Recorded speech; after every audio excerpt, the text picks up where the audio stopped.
네, 위클리 플랜 시간입니다. 어려운 시장이죠. 오늘도 저희와 함께 하시면서 해결책 마련해 보셨으면 좋겠습니다. 시장에 해답을 주시는 분입니다. AR인베스트먼트의 하창봉 대표님 함께 하도록 하겠습니다. 어서 오세요. 안녕하십니까. 네, 반갑습니다.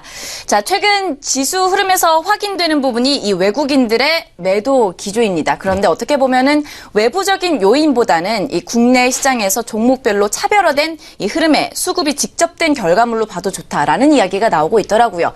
한 주간의 시장을 먼저 좀 정리를 해주실까요? 네, 사실 제가 지난주에 네. 이번 주 정식 전망을 좀 하면서 아마 외국인이 매도세를 좀 계속 보일 수 있지 않을까. 그리고 코스피 같은 경우는 한 2150선의 저항을 보일 수 있지 않을까. 그 생각을 했는데 약간 좀 후반으로 벗어나면서 그 박스권 상단을 뚫는 모습이었습니다.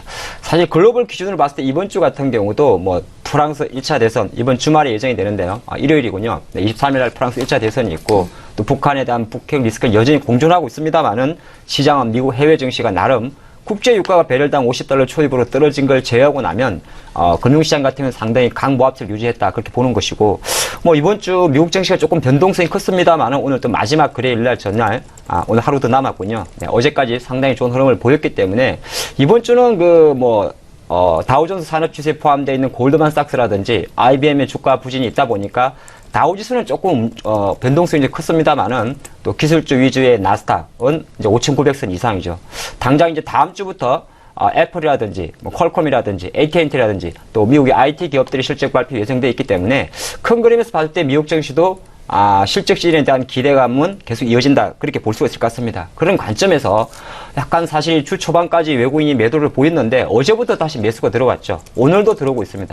근데 약간 이제 이 흐름 자체가 다시 조금 복귀할 수 있지 않을까 그런 가능성이 조금 무게를 실어주는 그런 장이다 보니까 코스피 종합주가지수가 지금 2160선 후반인데요. 거의 4주 만에 다시 돌리는 그림.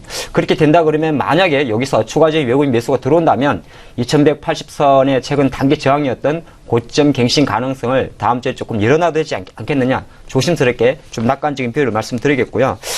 그런 상태에서 또 약간 또 좋은 거는 보통 이렇게 IT 대형주가 가게 되면 화장품이나 제약주나 내수주가 실만한데 오늘 같은 경우만 놓고 보면 또 화장품주는 이번 주 후반에 어떤 반등 열기를 계속 이어가는 모습입니다. 물론 어저께 발표됐던 관세청의 3월 화장품 수출 자체가 전년 대비해서 증가된 수치도 보였습니다만은 지금 시장에서는 약간 조심스럽습니다만은 그래도 사드 보복 조치에 대한 사드 피해주에 대해서 상당히 기관들이 저가 매수가 좀 들어오고 있기 때문에 큰 그림에서 봤을 때는 원래는 IT주 가면 내수주 못 가는 그림인데 오늘 흐름만 놓고 봤을 때는 두 섹터가 같이 가는 그런 흐름을 보여준다 그런 말씀 드리면서 아마 이번 주 큰 그 시장의 키워드는 그래도 SK하이닉스, LG이노텍 이런 종목으로 대변되는 대형 IT주의 외국인 복귀 이것이 아마 이번 주에 좀 큰 그림에서의 키포인트다 그걸 볼 수 있겠습니다. 네, 다음 주 시장에 있어서 주요 일정들을 좀 체크해봐야 될 것 같은데요. 잠시 언급하셨던 것처럼 뉴욕 증시에서 기다려왔던 실증만큼의 성적표를 좀 내놓지 못한 것 같더라고요. 다음 주는 기대해봐도 좋을까요? 근데 사실 이제 미국은 그 실적 전망치를 팩트셋이라는 데서 전망치를 하는데요. 항상 보면 실적 전망치가 S&P 500캡 기준으로 전년 동기 대비해서 한 5% 미만입니다. 항상 좀 그렇고 미국은 조금 다른 게 우리나라는 어떤 종목들 변동성이 10%, 20% 오르지 않습니까? 맞아요. 미국은 상한가 제한이 없음에도 불구하고 보통 특별한 경우가 아니면 5% 이상 움직이는 것도 별로 없습니다. 그 말은 무슨 말이냐면 미국의 실적 시즌이라는 것은 상당히 안정적인 실적 시즌이기 때문에 이번 주는 약간 그 골드만삭스나 IBM의 실적 변동성이 좀 부담을 줬습니다만은 다음 주는 좀 완화될 수 있지 않을까 그런 기대를 좀 해보겠고요. 사실 우리랑 조금 상관없으면서도 상관 있는 프랑스 대선 이야기가 많이 이야기를 한 것 같은데 사실 큰 그림에서 보면 작년 브렉시트처럼 너무 우려할 상황은 아닙니다. 일단 23일날 1차 대선을 하게 되고요. 프랑스 같은 경우는 대선 제도 자체가 과반수를 차지해야 됩니다. 그래서 이번에 2차 대선은 거의 무조건 간다 그렇게 볼 수가 있겠죠.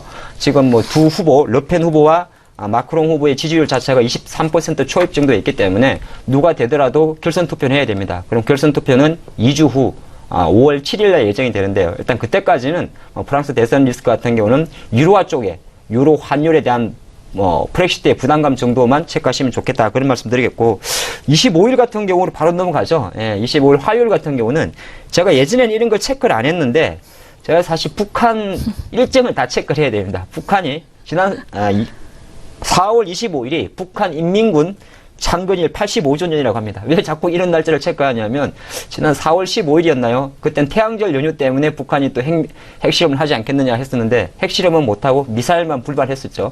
계속적으로 지금 북한 같은 경우도 상당히 강한 대북 압박 제재에 어쨌든 미국이 그런 이야기도 했죠. 북한을 테러 지원국 대상으로 포함시켜야 되지 않느냐 그런 이야기도 하기 때문에 계속 팽팽한 신경전 속에서 북한의 특정한 날 25일 화요일 같은 경우가 인민군 창건일 85주년이라고 하니까 또 전후에 뭐 작지만 미사일 하나 미사일을 쏘면 안 되는데 그런 리스크는 좀 남아있지 않나 그렇게 말씀을 좀 드리겠고요. 실적 발표는 아까도 말씀드렸습니다만 25일 화요일 정도부터 본격적인 IT 실적이 좀 들어옵니다. 애플이 실적 예정이 되어 있고요. 3M이라든지 통신회사 AT&T 같은 경우가 25일 날 좀 몰려 있습니다. 그리고 26일 같은 경우는 미국의 페이스북이라든지 P&G, 보잉 같은 기업들이 실적 발표 좀 예상이 되고요. 27일로 바로 넘어가겠습니다. 요새 최근 27일은 목요일인데요. 22 통화정책회의가 열립니다. 근데 22도 지금은 조금 중요한 게 왜 그러냐면 지금 글로벌 금융시장에서 미국의 FRB도 그렇고 약간은 테이퍼링보다는 자산 출구 전략이 많이 나오고 있죠. 미국은 뭐 내년 정도부터는 4조 5천억 달러에 달하는 보유국채를 매각한다는 이슈가 좀 있고, ECB 같은 경우도 실제로 지금은 계속 연말까지 양적 완화를 하고 있습니다. 월 650억 유로인가요? 계속 국채 매입을 하고 있는데 이것 자체도 ECB는 이제는 추가적인 양적 완화 기존은 유지하지만은 이 출구 전략에 대한 시그널을 간접적 필요가 하고 있기 때문에 이 부분에 대한 부담 가능성을 다음 주 ECB 통화정책회의에서 조금 체크를 해봐야 된다. 그런 말씀 드리겠고, 마지막 날 같은 경우는 29일 같은 경우는 글쎄요. 이게 과연 정치에 바로 영향을 줄지 모르겠습니다만 아세안 정상회담이 28일부터 29일 날 열립니다. 근데 이 회담 같은 경우는 지금 약간 중요한 게 우리나라 한국 기준으로는 지금 미국이 통상 압박을 계속 강화하고 있지 않습니까? 제가 오늘 보니까 철강주는 별 변화가 없었는데 트럼프가 또 이상한 이야기를 했어요. 미국의 위해를 가하는 철강 업종들이 혹시 미국의 위해를 가하는 철강을 수출하는 나라가 있는지 조사를 해봐라.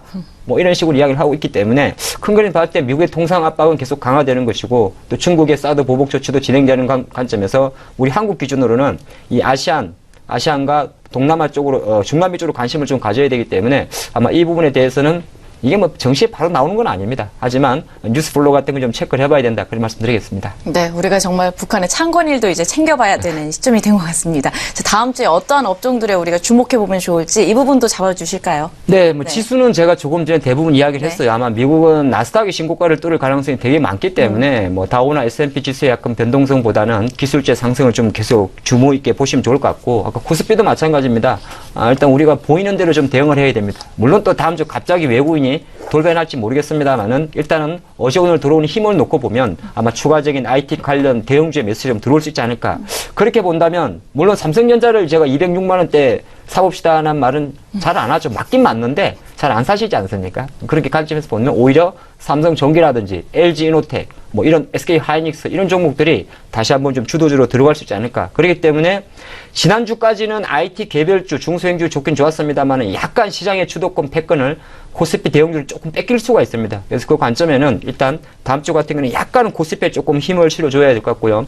최근에 일주일 이상 장의 흐름을 보니까 우후죽순 같이 가지를 않습니다. 이제는 빠질 때는 같이 빠져요. 어제 자동차 빠이트 오른 것처럼 대신 상승할 때는 같은 어떤 때는 하이닉스는 가고 LG전자는 안 가고 또 반대 경우도 있기 때문에 지금 장세는 철저하게 대형주, 중형주, 소형주를 불문하고 그 섹터보다는 개별 종목 플로에 상당히 집중해야 된다. 그렇게 볼 수 있겠습니다. 네, 개별 종목들로 이슈들 점검하시면서 투자 전략 대비해 보셨으면 좋을 것 같습니다. 자, 위클리 플랜 시간이었고요. AR 인베스트먼트의 하창봉 대표님.